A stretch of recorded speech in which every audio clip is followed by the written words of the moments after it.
Good morning students. आपके half yearly exam finish हो गए बेटा, और आज हम मैथ्स की क्लास में चैप्टर नंबर 11 स्टार्ट करने जा रहे हैं, शेप्स एंड पैटर्न्स। शेप्स होती क्या है? हमारे आसपास बहुत सारी चीज़ें होती हैं जो आप देखते हैं, जो कि अलग अलग शेप्स की बनी होती हैं। ठीक है, तो उन शेप्स को हम ज्योमेट्री में, मैथ्स में कैसे पढ़ते हैं वो आज मैं आपको बताऊंगी। कोई भी शेप्स होती है वो लाइंस की मिलने से बनती है, और लाइंस हमारी टू टाइप्स की होती हैं। एक होती है स्ट्रेट लाइन जो कि बिल्कुल सीधी होती है, और दूसरी होती है कर्व्ड लाइंस। ठीक है, जैसे कि ये ऐसे कोई भी किसी भी शेप्स में ये आपकी कर्व्ड लाइन हो जाती है। जो स्ट्रेट लाइंस होती हैं, इनकी हेल्प से आज हम शेप्स कैसे ड्रॉ करेंगे वो मैं आपको बताने जा रही हूँ। जब हमारी लाइंस, स्ट्रेट लाइंस जब दो लाइन किसी एक पॉइंट पे मिल जाती हैं तो इस पॉइंट को हम बोलते हैं बेटा कॉर्नर। ओके, और ऐसे ही मैंने इनको आगे भी बना दिया। अब देखिए, इसमें आपकी जो लाइंस है वो कितनी लाइंस यूज हुई है? 1 2 3 4 लाइंस हो गई हमारी। और ये लाइन आप देख रहे हैं ना, बिल्कुल स्ट्रेट लाइन है। और इन 4 लाइंस की हेल्प से हमारे कॉर्नर कितने हो गए? 1 2 3 4 कॉर्नर हो गए।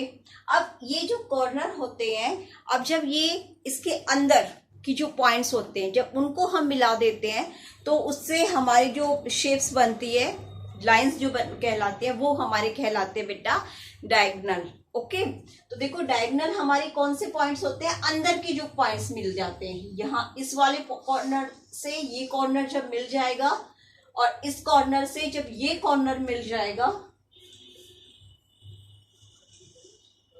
तो जो ये आपकी अंदर की लाइंस हो गई हैं, किसी फिगर के अंदर की जो लाइंस हो जाएंगी वो आपकी डायगोनल कहलाएंगी।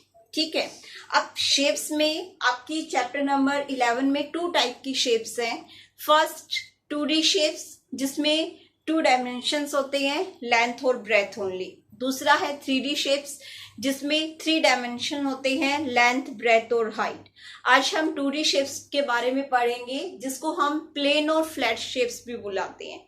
और इसको हम प्लेन और फ्लैट शेप इसीलिए बुलाते हैं कि सिर्फ प्लेन सरफेस पे, प्लेन एरिया पे ही हम इसको ड्रॉ कर सकते हैं। तो इसमें सबसे पहले आज हम जिस शेप्स के बारे में पढ़ने जा रहे हैं वो है स्क्वायर।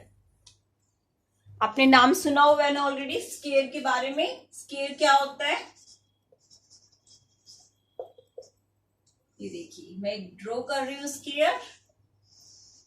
आप जरा देखिए ध्यान से।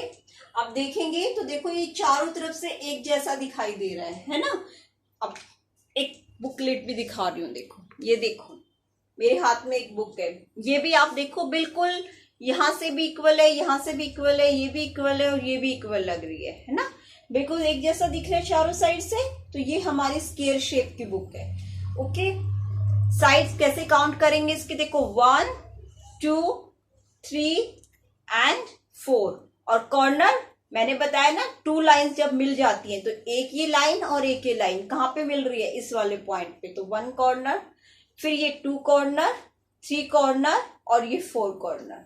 ओके, किसी भी 2D शेप्स के अंदर जो हमारी फ्लैट शेप्स होती हैं, उसके अंदर मेन आपको 3 चीजें पता होनी चाहिए: उसके साइड्स, उसके कॉर्नर्स और उसके डायगोनल्स। ओके, तो इस शेप्स में, स्क्वायर में, सबसे पहले इसकी मेन प्रॉपर्टी, इसकी ऑल साइड्स आर इक्वल। एक स्क्वायर की ऑल साइड्स आर इक्वल, और इसकी साइड्स टोटल हैं कितनी? 4 साइड्स। देखिए 1 2 3 4। तो आप इसकी नंबर ऑफ साइड्स अगर हम लिखेंगे, number of sides is equal to 4, number of corner 1 2 3 4। तो इसके नंबर ऑफ कॉर्नर हो जाएंगे 4,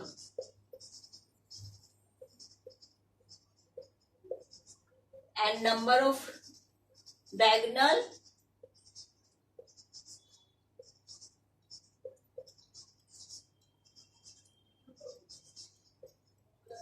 2। बताया मैंने कैसे, क्योंकि इस कॉर्नर से इस कॉर्नर तक मिलेगा तो 1, और इस कॉर्नर से इस कॉर्नर तक हम जो मिलाएंगे वो आपका 1, तो 1 and 1 2, तो आपके 2 डायगोनल्स हो जाएंगे। ओके, नेक्स्ट आपकी शेप्स इसमें आती है बेटा रेक्टेंगल। रेक्टेंगल हमारी वो शेप होती है जिसमें अपोजिट साइड्स इक्वल होती हैं, जो कि कुछ ऐसी दिखाई देती है। ओके, आप देख रहे हैं इसमें, आप स्केल की हेल्प से ड्रॉ कीजिएगा, बिल्कुल स्ट्रेट आपकी लाइंस आनी चाहिए। तो देखो ये लाइन आपको बड़ी दिखाई दे रही है और ये लाइन स्मॉल दिखाई दे रही है, बट इसके इक्वल ये लाइन है और ऊपर वाली लाइन के इक्वल नीचे वाली लाइन है। ठीक है, तो ये इसके इक्वल हो गई और ये लाइन इसके इक्वल हो गई। इसको बोलते हैं आमने सामने की साइड्स इक्वल होना, मतलब opposite sides are equal. Okay, इसकी रेक्टेंगल की डेफिनेशन की पहचान क्या होती है? दिस इज रेक्टेंगल, और इसकी आइडेंटिफाई हम करते हैं कि इसकी अपोजिट साइड्स आर इक्वल। अब स्क्वायर और रेक्टेंगल में कुछ सिमिलरिटी होती है, कुछ चीजें सेम होती है। वो क्या है? फर्स्ट, इसकी साइड इक्वल है, 1 2 3 4। अगर आपसे नंबर ऑफ साइड्स रेक्टेंगल की पूछी जाएंगी तो भी आप 4 ही साइड बताएंगे। अगर कॉर्नर पूछे जाएंगे 1 2 3 4, तो कॉर्नर भी आपके 4 ही होंगे। अगर आपसे इसके डायगोनल पूछे जाएंगे तो वो भी आपके 2 ही होंगे, क्योंकि इस पॉइंट से इस पॉइंट तक हम 1 और इस पॉइंट से इस पॉइंट तक हमने जिस लाइन को मिलाया ये सेकंड, तो आपके 2। मतलब रेक्टेंगल और स्क्वायर दोनों में ये तीनों जो हमारी चीजें होती हैं, साइड्स भी, कॉर्नर भी और डायगोनल भी, ये हमारे कॉमन है। 4 ही साइड्स होंगी, 4 ही कॉर्नर होंगे और 4 ही डायगोनल होंगे, सॉरी 2 डायगोनल होंगे। बट इन दोनों में डिफरेंट क्या है? दोनों में क्या चेंज है? स्क्वायर की all sides are equal,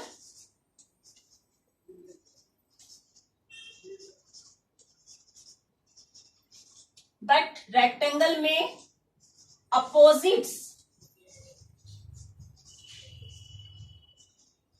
sides are equal. ठीक है, दोनों का अंतर क्या है? दोनों में समझ आ गया ना? स्क्वायर की चारों साइड इक्वल रहेंगी, बट रेक्टेंगल में आपकी अपोजिट साइड्स इक्वल रहेंगी, आमने सामने की साइड्स। ओके, नाउ नेक्स्ट देखो, नेक्स्ट इसमें हमारी शेप आती है ट्राइंगल। ट्राइंगल में हमारी 3 साइड्स होती है ओनली, 1 2 3, तो नंबर ऑफ साइड्स हो जाएंगी 3। और ये तीनों साइड्स आपकी इक्वल हो भी सकती है और नहीं भी हो सकती है, इसलिए हम ये नहीं बता सकते कि जो ट्राइंगल है उसकी तीनों साइड इक्वल है या नहीं है, क्योंकि इसकी पॉसिबिलिटी है ये इक्वल भी हो सकती है और नहीं भी। इसकी प्रॉपर्टीज अलग अलग होती है जो कि आप नेक्स्ट क्लास में पढ़ोगे। अभी सिर्फ आप इसकी नंबर ऑफ साइड्स याद रखें कि एक ट्राइंगल में सिर्फ आपकी 3 ही साइड्स होंगी।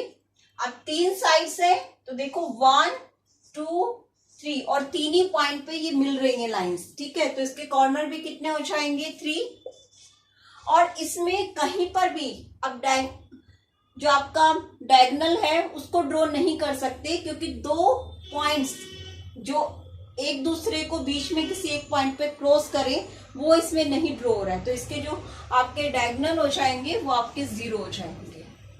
ओके, नेक्स्ट है आपकी शेप सर्कल। अच्छे से ड्रॉ नहीं हुआ। ठीक है, आप कोई भी बैंगल जैसे आप स्कूल में ड्रॉ करते हैं, लुक एट दिस। ठीक है, मैं भी इसी से ड्रॉ करती हूँ एक छोटा सा circle.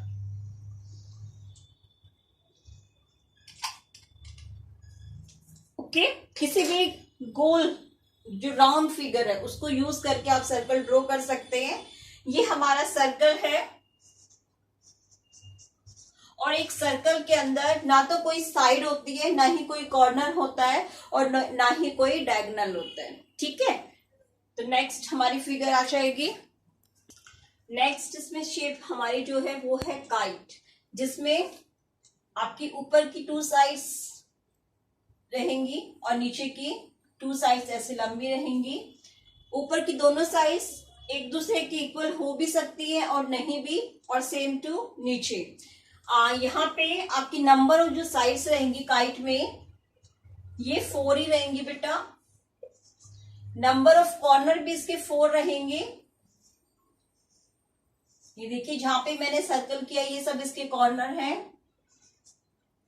And number of diagonal इसके अंदर 2 रहेंगे। ये देखिए इस कॉर्नर से हम इस कॉर्नर को सीधा मिला सकते हैं और इस कॉर्नर से इसको मिला सकते हैं। तो यहाँ पे ये बीच में मिल जा रहा है। और ऐसे 2 लाइंस जो अंदर किसी भी एक पॉइंट पे मिल जाती है तो वो हमारे डायगोनल्स कहलाते हैं। ठीक है, तो ये कितने हो जाएंगे 2। ओके, काइट की शेप आप ध्यान रखिएगा, इसकी शेप कुछ ऐसे दिखाई देती है। उसके बाद है ओवल। ओवल हमारा प्रॉपर सर्कल नहीं होता है, थोड़ा सा उससे डिफरेंट इसकी शेप्स होती है, कुछ इस टाइप से दिखाई देती है। ठीक है, इसमें भी सर्कल की तरह, क्योंकि ये भी कर्व्ड लाइन से बनी होती है, तो ना इसमें साइड्स होती है, ना कॉर्नर होते हैं और ना ही इसके अंदर डायगोनल्स होते हैं।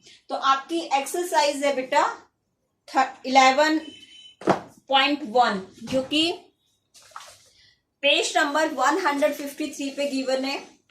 इसमें देखिए आपको ऑलरेडी शेप्स दी हुई है, आपको शेप्स को पहचानना है और उसके नाम यहाँ पे लिखने हैं। उसके बाद नंबर ऑफ साइड्स, उसकी साइड्स बतानी है। फिर नंबर ऑफ कॉर्नर, उसके कॉर्नर बताने हैं। फिर नंबर ऑफ डायगोनल, आपको उसके डायगोनल बताने हैं। और फिर यहाँ पे एग्जांपल बोला गया है कि आप सोचिए कि जो आपकी शेप है उस टाइप से आपके आसपास क्या और कौन सी चीजें होती है। जैसे कि इसमें लिखा हुआ है स्क्वायर का एक चेस बोर्ड, सर्कल में आप बैंगल लिख सकते हो, रेक्टेंगल में आप बुक भी लिख सकते हो, आप और भी सोच सकते हो। ट्रायंगल में आप स्लाइस ऑफ पिज्जा ले सकते हो, या फिर आपने कुछ ऐसा ट्रायंगल में शेप्स में कुछ देखा है तो आप उसका भी नाम लिख सकते हो। ठीक है, ओवल में हम एग लिख सकते हैं, काइट में हम डायमंड लिख सकते हैं। तो हर उस पिक्चर से रिलेटेड आप सोचिए कि आपके आसपास इन शेप से रिलेटेड कोई आइटम है, कोई इमेज है, तो उससे रिलेटेड आप इसमें इसके नाम एग्जाम्पल के अंदर लिख सकते हैं।